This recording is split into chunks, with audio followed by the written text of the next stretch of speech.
everybody, and welcome to the next instalment of Pyjama Teacher. It's been really lovely hearing your comments and seeing your things written on the blog. I've had a question from a parent about multiplication, so I just wanted to talk you generally through some maths advice on here. So in maths, a lot of the time we teach in kind of three phases. So a lot of the first part of the year was spent on the what we call concrete phase. So concrete learning in maths is using things like Play-Doh or multi-link, things that you can hold and physically use to solve questions. So say if you're doing addition, you'd have 3 objects, add another 4 objects, and you'd do it in front of you so that you could see the actual things that you're adding together, and it just makes it easier.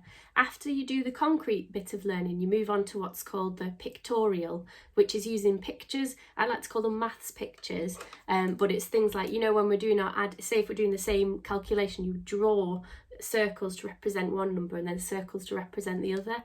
So it moved from the concrete phase where you're using apparatus and resources to the pictures phase or pictorial phase, where you kind of explore the maths in a slightly more written method. The final way that you do maths is called abstract, and that's basically just the number sentence on its own. It can be things like counting on in your head, learning the times tables that you already know and just count it. Say if it was 3 times 5, you'd go, okay, 3 times 5, 5, 10, 15.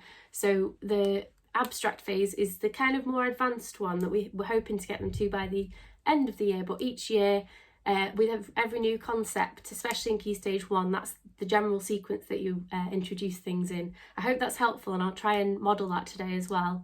Thank you for watching as well. It's lovely to see that it's helping, and that's what keeps me going as well. We're going to do the same thing today, so we're going to start with I'll get my little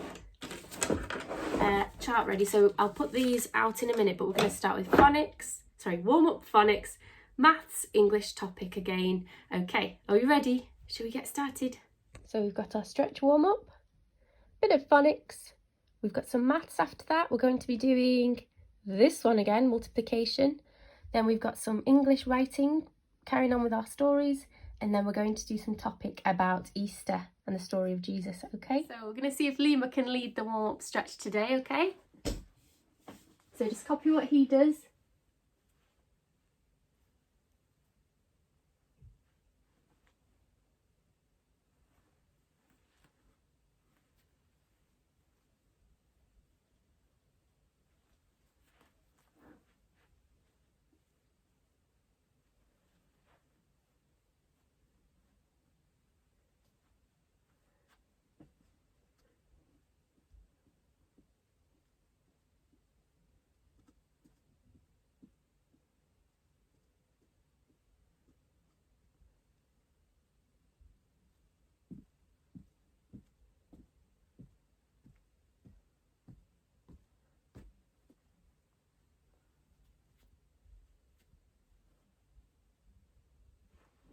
Before we start our new sound for the day, let's go through the sounds we've already learnt.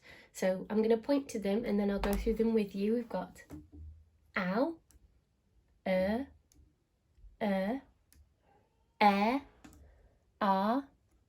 or, your, ow, and I.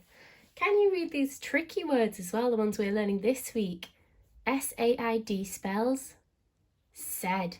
S-C-H-O-O-L spells school. W-A-S spells was. And here we've got our words from last week. Can you remember these ones? Our tricky words we've got. S-O-M-E spells some. T-O-D-A-Y spells today.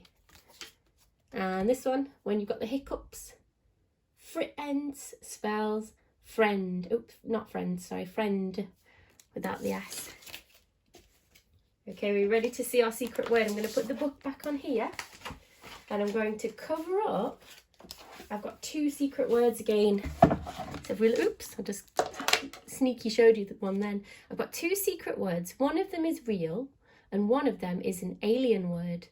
See if you can work out which one is real and which is alien. Remember, this is our sound from yesterday.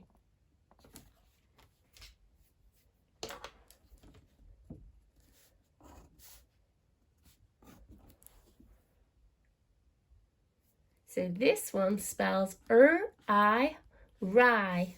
And this one spells I, high. Which one was real? This one. Well done if you said high was real.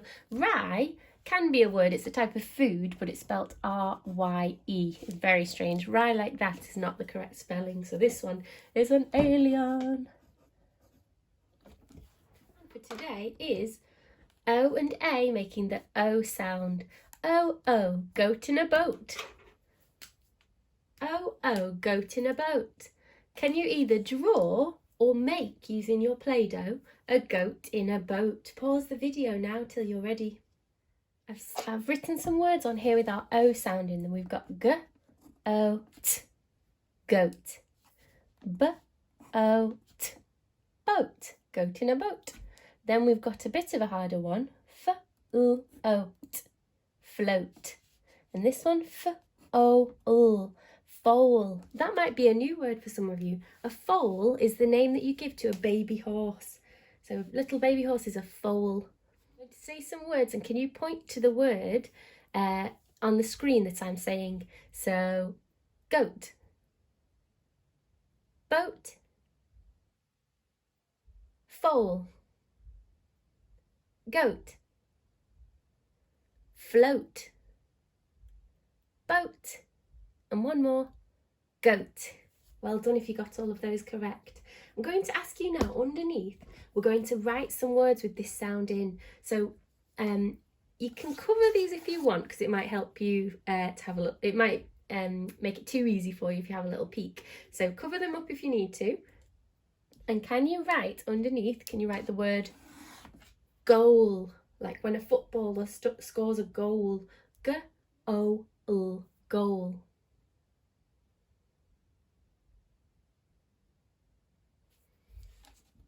So the spelling for goal is G-O-A-L.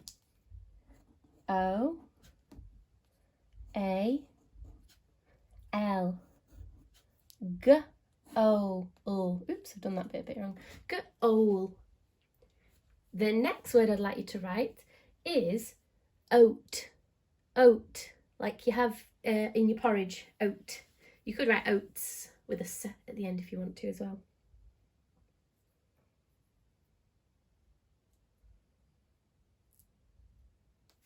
So oat is O-A-T.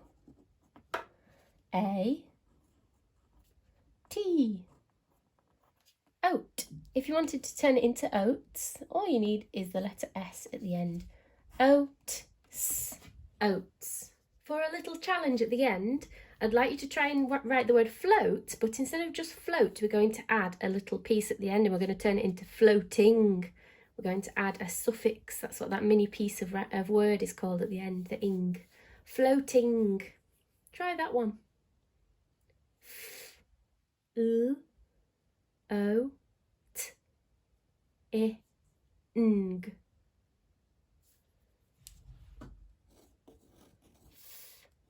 L-O-T-I-N-G.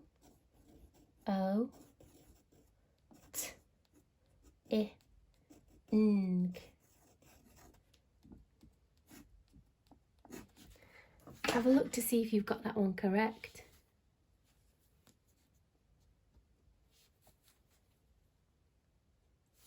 This next page I've written 1, 2, 3, 4 sentences for you to try and read, and all of them have at least one word with the O sound in. So read these to yourself and see if you can spot which O words I've used. Pause the video now. Well done if you've read them all. I'm just about to read them to you in case you've so in case you've not finished, pause the video now. So it says the boat was, there's our was, floating slowly, S-L-O-L-E, slowly. That's a lovely adverb there with an L-Y at the end. The next one says the, little, goat, was, there it is again, own. Hey, we did the ow sound, didn't we? Brown cow. Then this one says that goal was Oh, this is such a long word. I'm going to chunk it up. So I'll read this. Fan. Tas. Tas. Tick. Tick. Fan. Tas. Tick. Fantastic. If ever you see a big long word like that, don't get scared. Just chop it into little pieces. It makes it much easier. The last sentence was foals. That means baby horses. Like, to, eat, oats, with, friends. Oh, we know that word, friends, don't we? It was our tricky word last week. Foals like to eat oats with friends, full stop. Great reading, guys, well done. Can I solve multiplication word problems is our challenge for today. We're doing maths now. That's all our numbers that we've learned. So this question here says 4 lots of 2, or 4 times 2 equals something. The way that we teach it is 4 lots of 2 because it makes it a bit more simple. I know that as you get older, you might learn that these two numbers, they're in a certain order for a reason, but we don't really need to get into that in year 1. We're just going to teach it as lots of, because it's a really simple way to get the meaning behind it. So the first way you can teach this is in the concrete way. So I'm going to use my Play-Doh. 1 lot of 2 looks like this, doesn't it? So we've got a lot of 2, a group of 2. So I'll put that one there. So we've got 1 group of 2, but what we need is 4 of them. We need 4 lots of 2. So I'm going to do 1 lot of 2,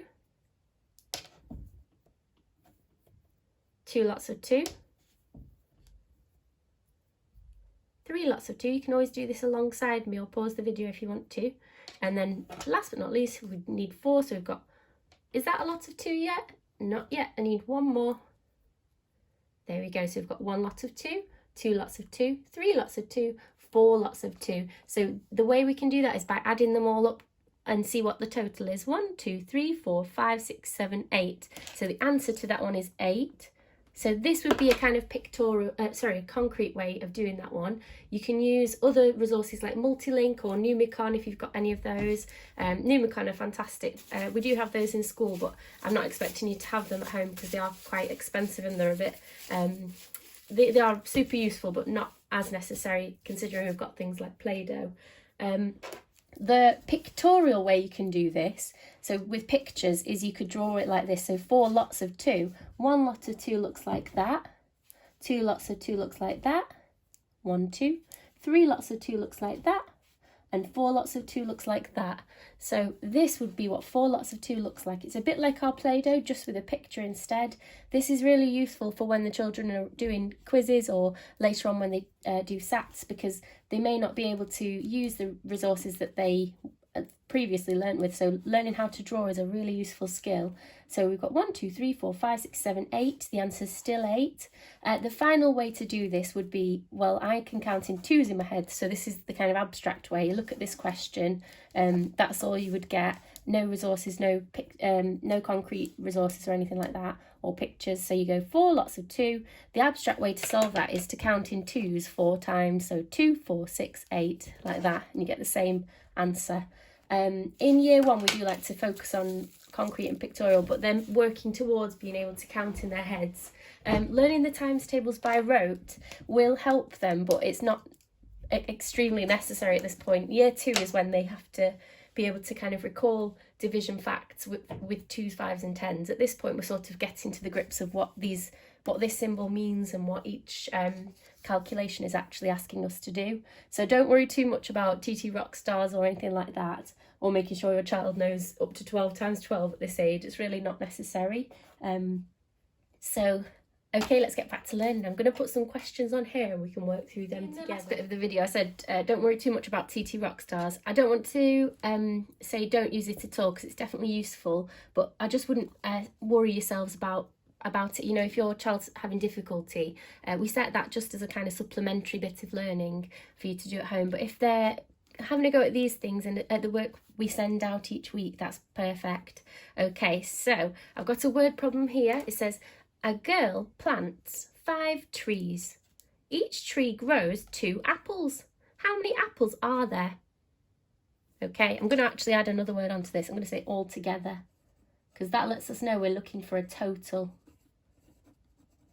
So how many apples are there altogether? So A concrete way of doing this would be to get some Play-Doh to do it, or some bricks of multi-link. The first thing, I nearly forgot to do this then, the first thing I'm going to do is I'm going to underline the important numbers. So we've got 5 trees and each tree has 2 apples. So if you can picture it, you could even make the trees out of Play-Doh.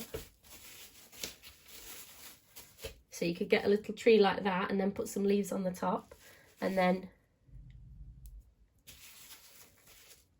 so that's something like, oh, it's a bit of a wobbly tree.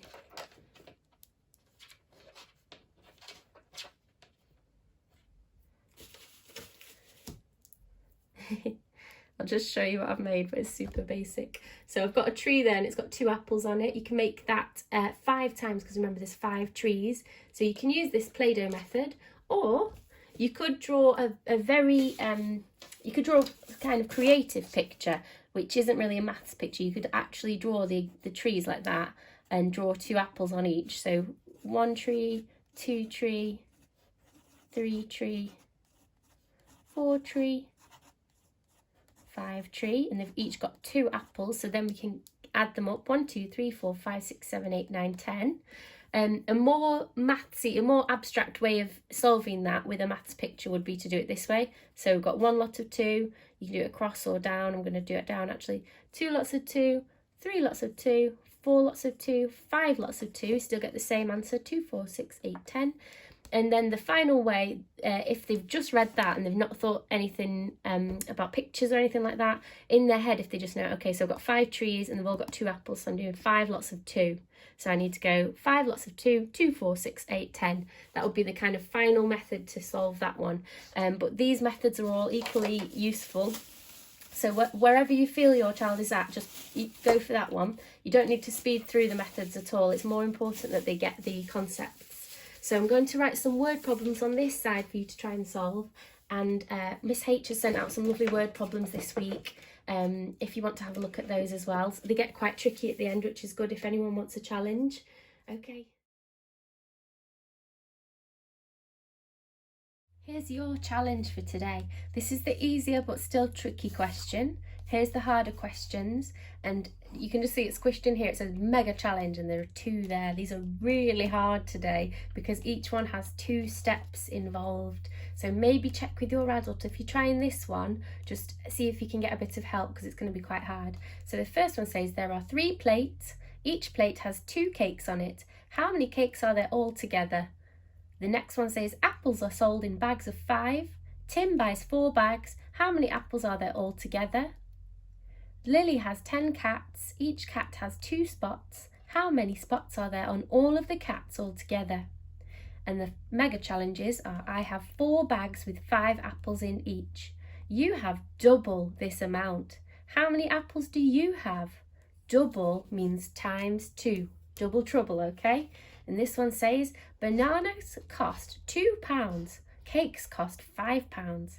How much is it for 6 bananas and 3 cakes? Okay, good luck with these.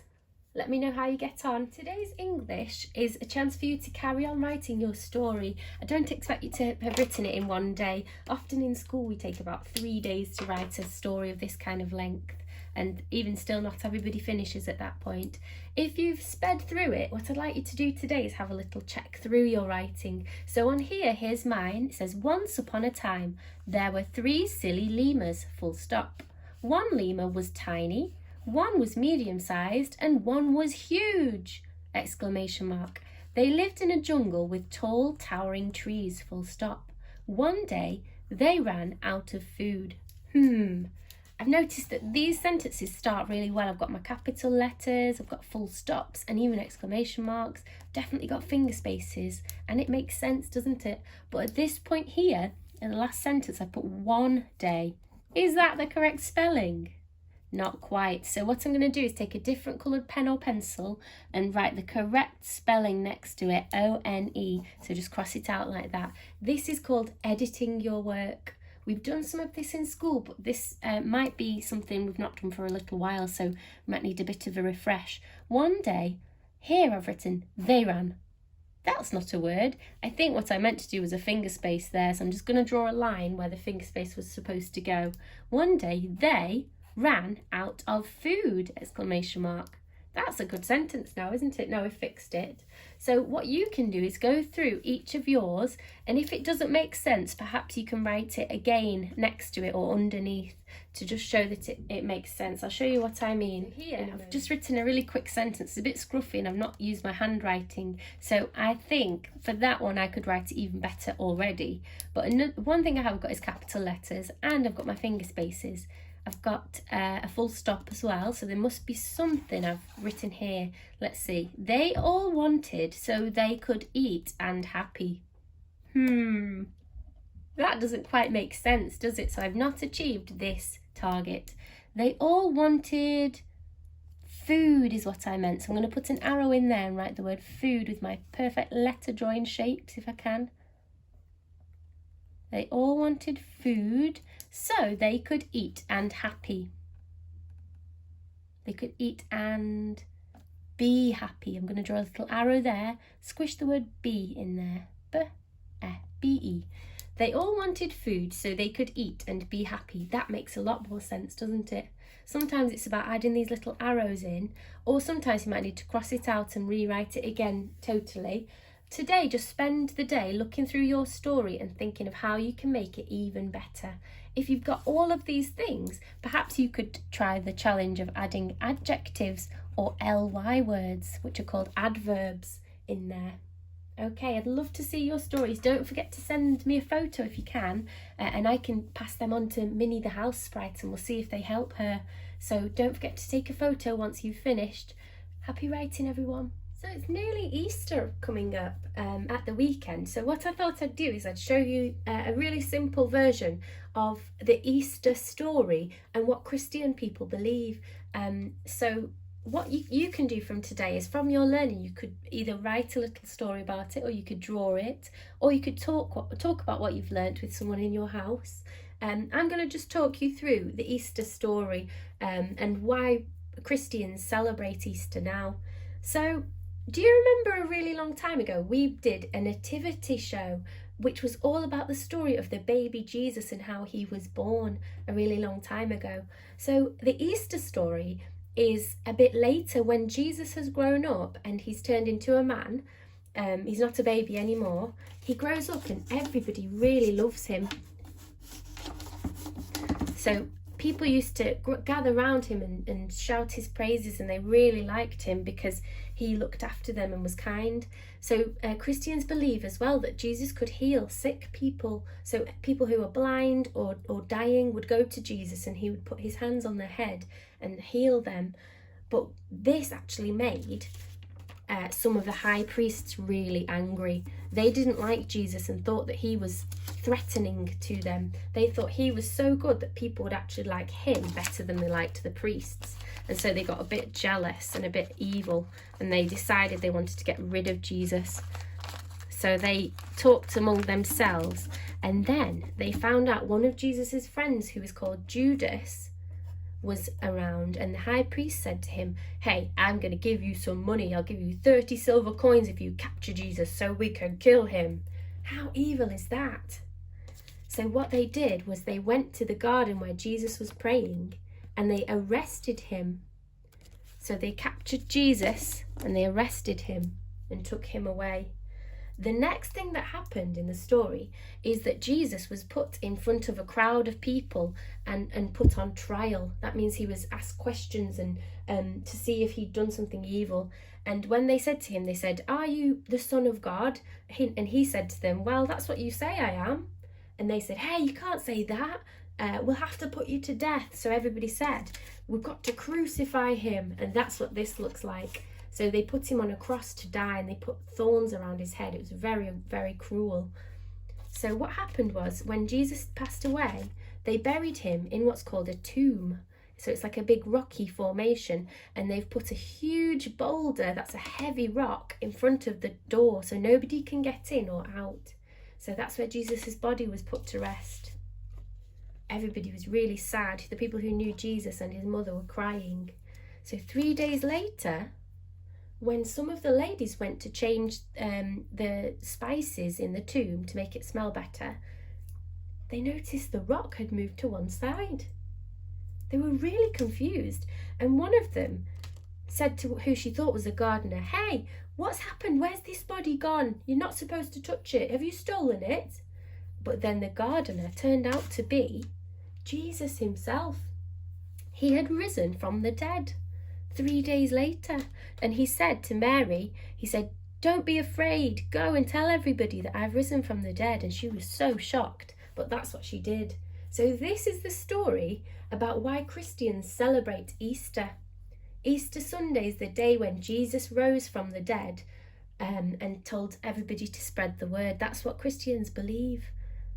Okay, so with that story now, you could do something like I've done and draw some pictures, or you could watch a video about the story. It might be a bit better than the way I've told it.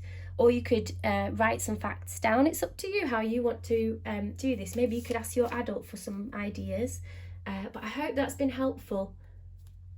That's all the learning we've got time for today. Don't forget to share your stories if you've finished them. I'd love to read them. Thank you again for posting on the blog and on Twitter and Facebook. It's lovely to hear from you. Have a great day, and I'll see you tomorrow. Bye.